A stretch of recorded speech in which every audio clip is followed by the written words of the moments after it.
Això és el que teníem abans, que era una quantitat de llençols, tovalloles, estovalles. Els bonics és l'enxovar, l'ajuar, les coses que o personals, perquè eren camises de dormir i roba pròpia, o coses per la casa. Bueno, és que el món aquest que vaig viure fa molts anys, hi havia un interès molt gran en poder fer la llar doncs, ben completa.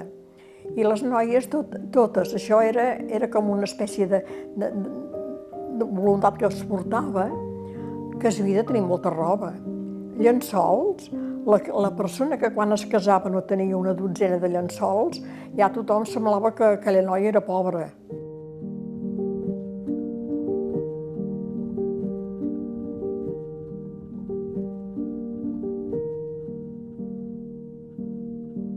El món de la roba de blanc, així com la vida domèstica, ha estat una de les principals tasques amb la qual les dones han assegurat la vida familiar i social.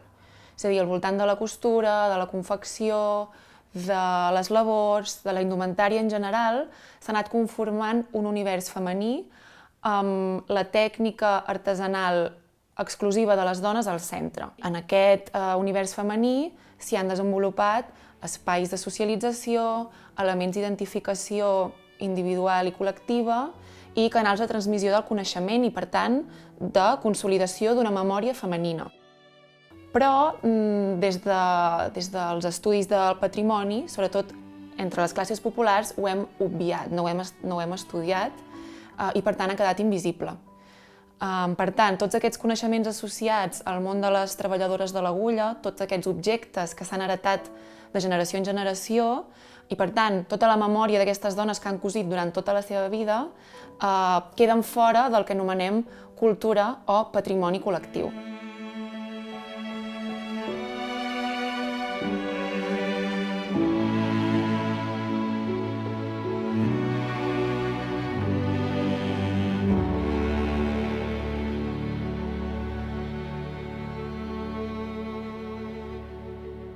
Potser tenia 14 anys, 13 o 14 anys tenia, que ja vaig començar a anar a cosir.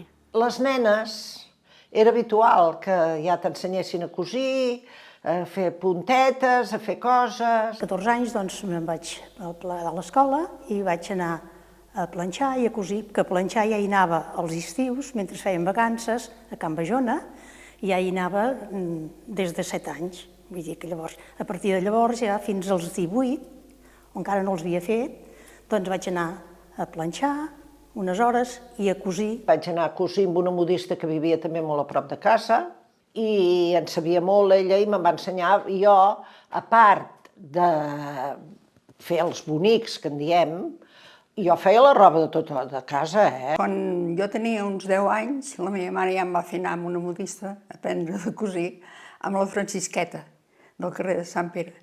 I després em vaig anar a treballar de carnissera i ho vaig deixar-ho estar. I més tard, quan vaig plegar de la carnisseria, una meva amiga em va ensenyar a brodar. I a cosir me'n va ensenyar la meva sogra. Teníem 3 anys i ja ens ensenyaven de cosir, de fer punt de creu, de fer anar el ganxet. Les nenes, i sobretot al col·legi, hi havia un dia dedicat a les labors. Però, a més de tot això, tothom s'espavilava perquè ai, sí, sabia cosir, ai, sí. Jo de petita ja m'agradava molt cosir, I llavors volia fer coses i a casa meva em van regalar una màquina de cosir. Vaig anar a Can Sedó perquè em van ensenyar a brodar i a partir de llavors ja sempre vaig anar fent coses. Vaig anar començant fent coses per mi. Si la meva iaia em va començar a comprar tovalloles que jo devia tenir 12 anys, ja veus. Eren les mares les que compraven. Per exemple, un joc de llençols, que hi havia el llençol de sota, el de sobre, i s'havia de fer. Llavors les mares el feien fer i posaven les lletres de la filla i ja està.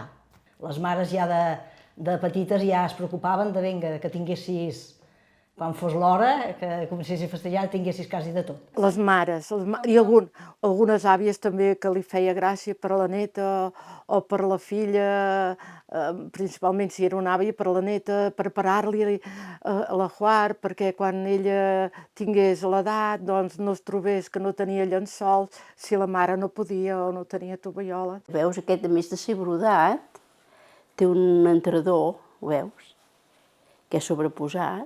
Doncs així sí que me'n recordo com ho va comprar la meva iaia, que em va fer molta gràcia perquè, bueno, llavors en aquell moment tampoc n'hi havia tants d'aquests així. Les lletres en si les trèiem de llibres i això, llavors els dibuixos igual, Vull dir, llavors es calcava i es ficava. Anàvem guardant i llavors un dia, bueno, agafaves unes quantes peces, és això, i les portaves a la planxadora. El meu eixugar era molt complet. La primera, perquè jo brodava i me'l vaig fer ben bé al meu gust, i segona, la meva mare, si jo treballava 3 hores de més, quan treballava a la fàbrica, em deia, tots aquests no me'ls donis, tots aquests te'ls quedes perquè puguem comprar això, perquè podem comprar allò. I sí, tenia molts llençols, moltes tovalloles, camises de dormir.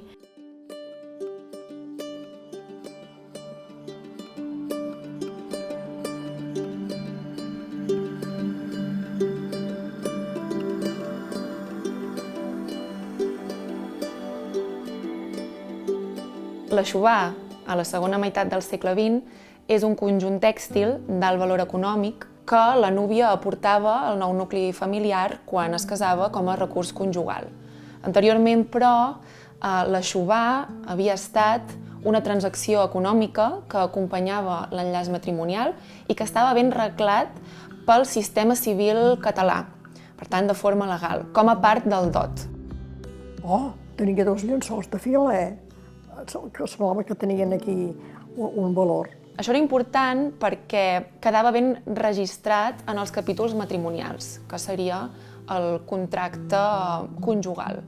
Per tant, en un sistema legal i de parentiu que no protegia els drets de propietat de les dones, l'aixuvar i el dot que portava la noia, com que estaven escrits en els capítols, podien ser reclamats en cas de viduïtat o de separació com a patrimoni de la noia.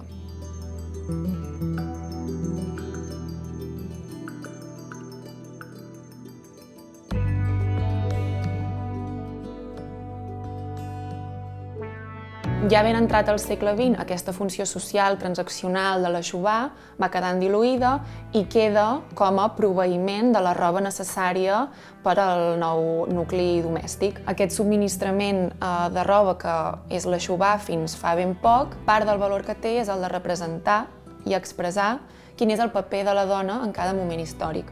Un paper que històricament és el de crear i sostenir vincles entre famílies i el de preparar i equipar la llar, per tant, el de garantir la reproducció familiar i social. A la casa nova es feien uns papers, uns capítols, que anaves amb el notari i constaven el nom dels pares i el que et donaven.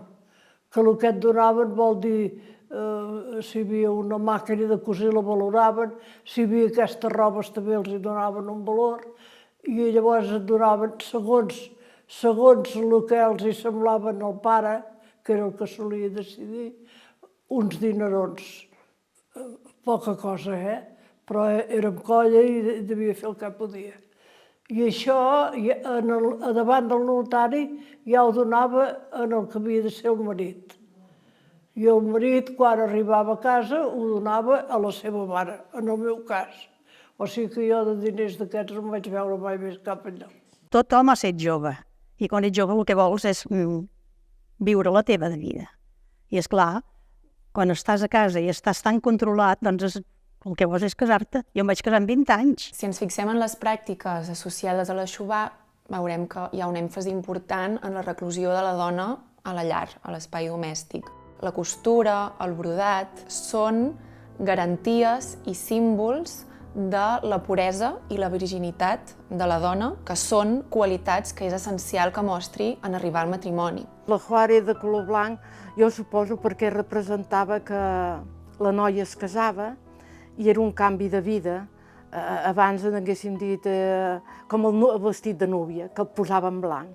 Blanc era un símbol de puresa. Una de les coses importants era que una noia sapigués de cosir quan es casava. Brodar tovalloles i, a més, ajudar a casa. Esclar, portàvem el que era endreçar, les flors, els nens. Jo als meus nebots me'n vaig cuidar molt. En mostrar les labors que ha fet ella en el moment del casament, està demostrant el seu virtuosisme i la seva aptitud per dedicar-se devotament a la llar i a la família.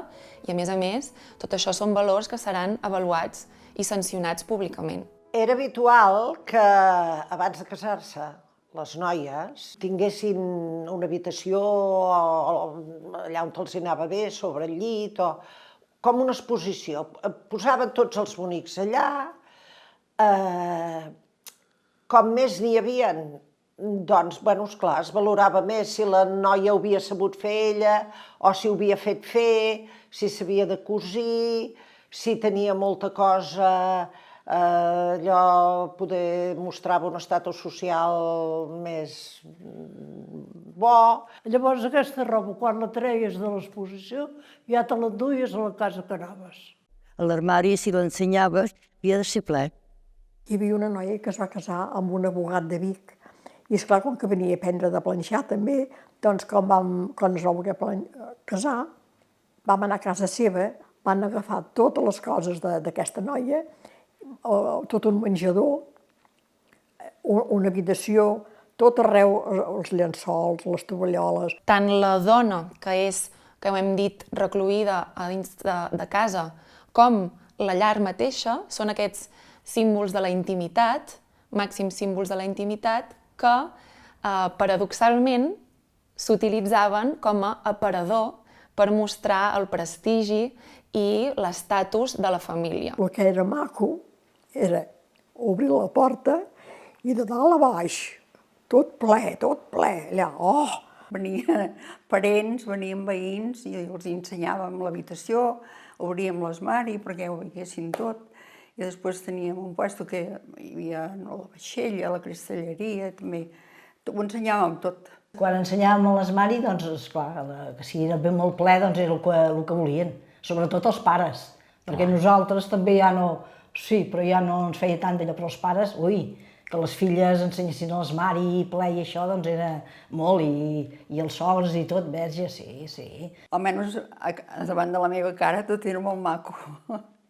A darrere no ho sé. M'havien explicat que havien obert l'armari d'una germana, per exemple, quan s'havia casat, i oi, sí, que maco, que té de tot aquesta noia, això. Diu, i quan es va casar la més jove, diu, jo ja no el vaig voler ensenyar. Diu, perquè em vaig enterar que llavors tot el poble anava criticant. Que si no tant, que si no era tan ple, que si, saps allò que... Al llarg del segle XIX, l'aixovar havia servit com a element de distinció social de les classes altes. Hem de pensar que estava relacionat amb l'intercanvi econòmic, però també amb l'acumulació, amb l'abundància, entre altres coses de temps, el temps necessari per fer aquests brodats tan complicats, i és un temps que no tenien les dones treballadores. Tenia a veure amb l'ornamentació luxosa de l'ampli espai domèstic, tenia a veure amb l'exhibició a moda de tresor domèstic de totes aquestes peces. Per tant, elements de distinció de les classes altes que en una població de masovers i de treballadors industrials com era Manlleu, el que feia és que es produís una imitació dels gustos burgesos i de les classes altes, una imitació dels costums de la gent amb més poder adquisitiu. Una noia que va venir d'Andalusia, com al temps de llavors van venir molta gent d'Andalusia. Feia jornal i mig, el dematí treballava en un lloc i la tarda en un altre, per poder acumular roba per quan es casés. Li va quedar un armari, però és que no, ni un forat, de dalt a baix. Oh, jo que bé, podré estar contenta. Jo li vaig dir, diu, sí, diu, muy contenta, pero ahora cuando vuelva del viaje de novios, me iré a la plaza a comprar un par de sábanas. Dic, ¿por qué faràs? Què faràs d'aquests? Diu, oh, esto es para enseñar. Quan anava a planxar a Can Bajona, el que fèiem era, et portaven les mides del prestatge on havien d'anar els jocs de llit, els jocs de taula, o les tovalloles, posat pel cas, i havíem de plegar el joc de llit a la mateixa mida. Això la gent senzilla, teníem els calaixos, la plegàvem nosaltres i allà la posàvem. I quan venien la gent, doncs no se'ls ensenyava. Jo no el vaig ensenyar mai. Era a casa meu, era la meva intimitat, per tant, era el meu. No havia d'anar a esbandir pels carrers. Els coixins d'estar malalt, també. Quan una noia es casava ja havia de tenir el coixí d'estar malalt, les camises de dormir normal, d'estiu, d'hivern, per si un dia vas a la clínica, acordades a darrere. Bueno, esclar, hi havia moltes coses, hi havia. La tovallola de combregar, t'ho vaig explicar, em sembla, oi? Doncs és un drap, diguem-ho així, un tros de llençol que ocupava tot el llit i solia haver-hi un calze, una sagrada forma, amb un ocell, algun àngel brodat, que això es posava quan un malalt estava molt greu i li portaven la comunió a casa. Hi havia una peça que solia ser la més cara, perquè tothom volia una cosa molt bona, que era per quan es morissin. Perquè llavors la gent es morien a casa, tenien el mort al llit, i tothom posava el millor llençol que tenia, perquè la gent, tothom anava a veure el mort, però quan sortien tothom, has vist quin llençol? I està clar, allò era una competència que hi havia en aquell temps amb la gent.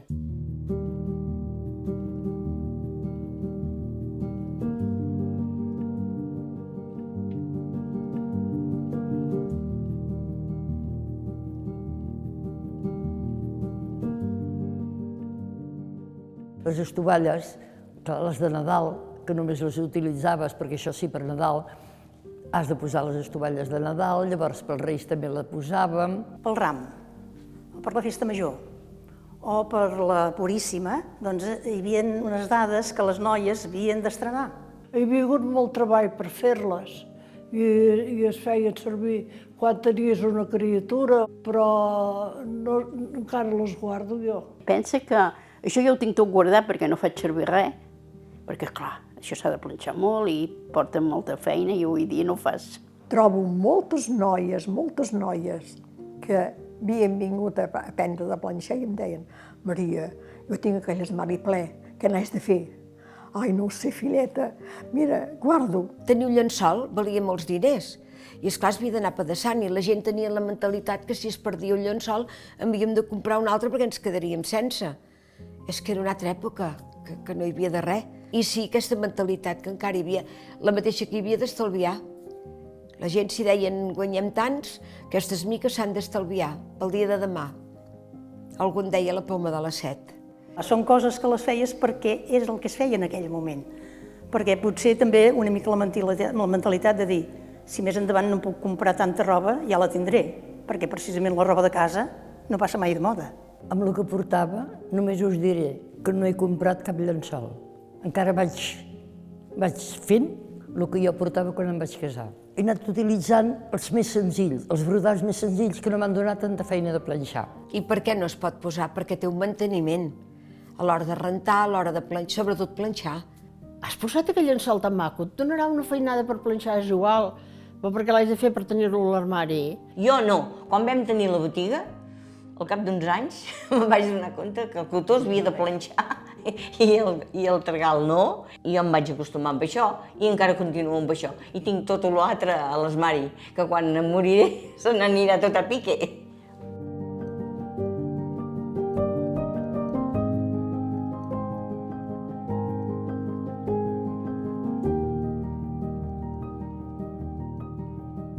Acostumava a haver-hi una gran diferència entre els aixovars de les cases riques, que sobretot eren per guardar, i els aixovars de les cases més humils, que servien per donar-los un ús més quotidià. L'economia d'aquests aixovars, moltes sortien de les hores que feien les noies a les fàbriques. Donaven el jornal a casa i aleshores se les quedaven per poder fer totes aquestes coses. Els que els hi quedaven per elles o que els pares els deixaven quedar doncs, per comprar alguna cosa de l'aixovada, dir, bueno, doncs compraré o un joc de llit o un parell de tovalloles i això. La mare era la que ho portava, guardava els diners que fossin i aquesta setmana o aquest mes comprarem això. I comprava això. I si havia de comprar una cosa i no tenia els diners, també li deixaven. abans. Ja ens ho pagaràs. Bueno, la família pobra era la que et demanava el tros o què podria fer amb aquest tros de tovallola, si li sortiria això, o si era una mare, doncs draps de cuina, per la cuina davantals. Clar, hi havia diferència, esclar. O venia a pes, a més els trossos de tovallola els veníem a pes.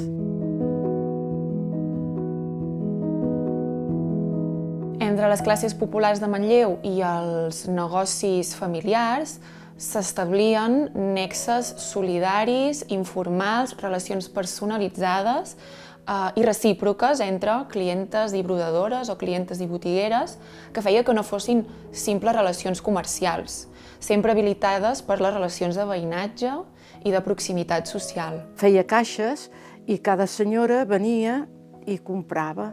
Jo ho agafava i ho posava en les caixes i feia una llista i llavors la guardava, i aquella senyora jo li mantenia el preu i anava vinguent i anava donant un tant cada setmana o cada mes, i a mesura que anava pagant es anava enduent el material. Sempre treballadors, no em deu ningú res. Jo tenia persona que em donava 2 pessetes la setmana, anava al mercat i quan passava m'ha sobrat això, et deixo això. Poder feien un esforç, feien hores extres per poder dir pago això. D'altres que deien no, una cosa ben senzilla, perquè està clar, el llençol blanc no es podia posar, s'havia de posar amb alguna cosa, i n'hi havia que deien només una ratlleta de color i les lletres si no podien faltar. Ara, si en venia algun que podia una mica, llavors aquell sí. Hasta inclús m'havien dit, aquest no el facis per ningú més,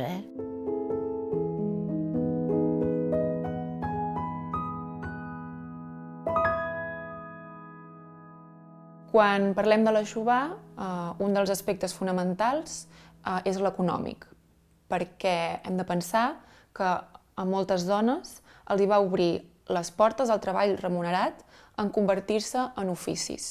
És a dir, Manlleu, com totes les poblacions, estava ple de brodadores, de modistes, de roba de blanc, de planxadores, de puntaires i de tot de professionals del món de l'agulla i de la roba de blanc que van poder portar uns diners a casa gràcies a poder cosir i brodar i planxar per altres dones. Jo el meu ofici va ser planxadora.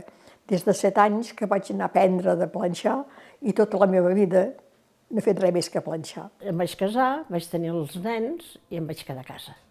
I a casa, perquè hi hagués una cosa que ens ajudés, doncs va ser quan em vaig posar a brodar per la gent. I el boca llavors venien aquí i em deien escolta, jo em vull casar l'any que ve, per exemple. No em podries pas fer tot aquest any 3 o 4 llençols? Perquè llavors se'n feien molts, de llençols. Començaven normalment pels llençols, perquè era el que es tardava més a fer i que en aquella època les noies en tenien molts. Venien, teníem un mostruari, triaven, en general eren per guardar, que deien, per fer l'Aixovar. Doncs mira, en blanc, en color. Teníem una senyora que ens confeccionava, que ella feia el que és les vores, el que era la confecció a màquina, i després brodaven a mà o a màquina. Evidentment, els llençols normals es bordaven a màquina. Primer vaig tenir noies que els ensenyava a brodar, al mateix temps també cosia per la Montse, i després, quan es va acabar amb la Montse, vaig anar a Vic i em van donar per brodar mocadors de la Casa Guas, que hi posàvem una lletra. Jo, primer de tot, quan vaig començar, només vaig treballar per la gent de fora. Les circumstàncies de les amistats em varen portar doncs, a fer una preferència per una noia que volia aprendre, que era clienta i que tot això.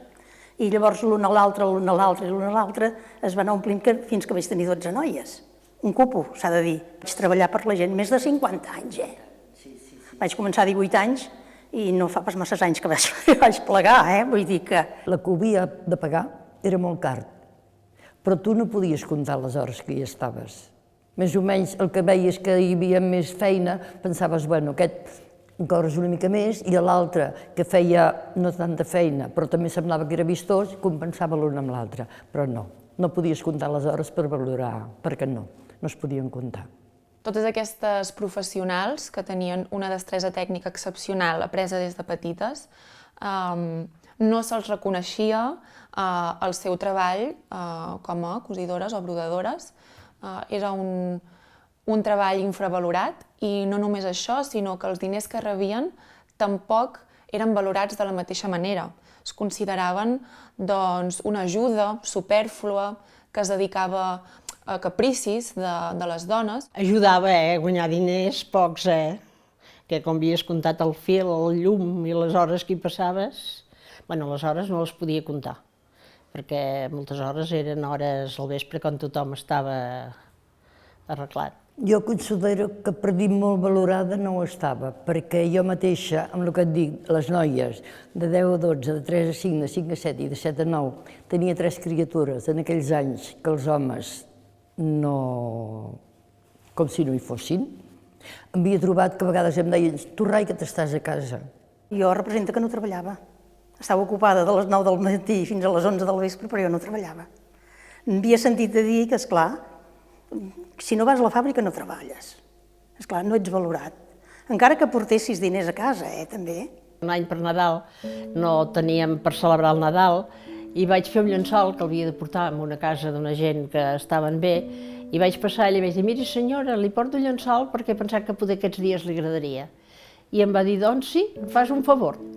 I com que el va voler i me'l va pagar, vaig tenir diners per poder celebrar el Nadal.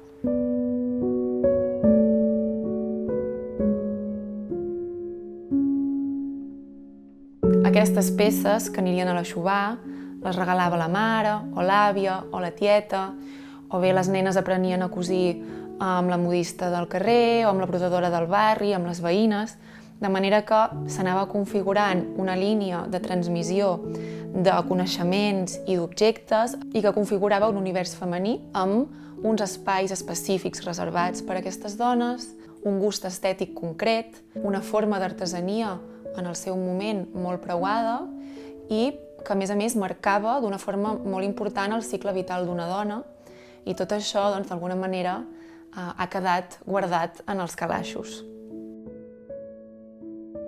És que és un art, És un art. És com pintar un quadre, que també és artista, això.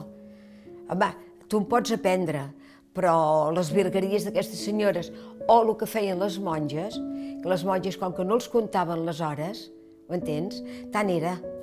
Mira, fins que quedés perfecte allò, doncs anem fent. I si una hora en fem un mala sort, si en fem dos millor, clar, avui en dia anem una mica prou fet. El valor sentimental de dir si és una cosa, valoro, perquè és una cosa meva, ho he fet jo. Ara tinc molt clar que el dia que jo no hi sigui, on anirà a parar tot això, no ho sé. No, ara no té cap valor. Jo tinc llençols que encara es tenen d'estrenar i estan a l'armari. Ja he anat donant bastanta cosa, perquè penso, què hi farà aquí les maris? Si els meus fills també ho llançaran, potser. Jo tinc la de la meva mare, de Tovallola. Vol dir que per valor sentimental, perquè no l'hem pas fet a servir mai. Per mi sí que té un mèrit, I m'agradaria que ho valoressin els que ven a darrere, que, clar, que és una cosa que ja no tornarà, segurament, això. Les hores que vaig passar brodant llençols, que no ha servit gaire per res, doncs podia haver fet altres coses, però en aquell temps això era habitual i no em sento frustrada de res, estic contenta. Abans era una obsessió massa forta, perquè ara disfruten més el jovent, de tot, de la canalla, d'anar por ahí, de tot, i abans, ui, no, anirem per què? No, i primer espera que haig d'arreglar-ho tot i haig de tenir els llits fets, la casa arreglada i tot. I viuen més. Sí, que abans viuen més que abans, no ho disfrutàvem. Amb totes les qüestions, sempre hi ha el cantó bo i el cantó dolent, però bueno, és la vida. No hi ha tant el sentiment de pare, mare, avis, en tot el dintre la mateixa família. I llavors això, el anar-se diluint, vull dir, potser això ha fet perdre aquesta necessitat de tenir la connexió del calaix que obres i dius, oh, aquest calaix, ui, això m'ho va arreglar l'àvia, això m'ho va fer la mare, jo la veia com ho feia. Tot això s'ha perdut. Bé, no ho sé, malament tampoc ho sé. És una altra època que l'hem d'acceptar amb tota la naturalitat i anar-nos movent per anar ajudant i tirar endavant. Arribar als cors dels nostres d'una altra manera. Ens estem oblidant d'una importantíssima empremta femenina que defineix el qui som avui en dia. Estem deixant-la fora del nostre patrimoni col·lectiu i, per tant, hem de repensar com mirem aquests llençols que tenim guardats a l'armari, aquests brodats i aquestes puntes, perquè són cabdals en la nostra cultura i és una cultura que hem heretat de les nostres mares i de les nostres àvies. Jo penso que necessitaven tenir aquell fil conductor que, a pesar de marxar de casa, tenien una cosa de casa.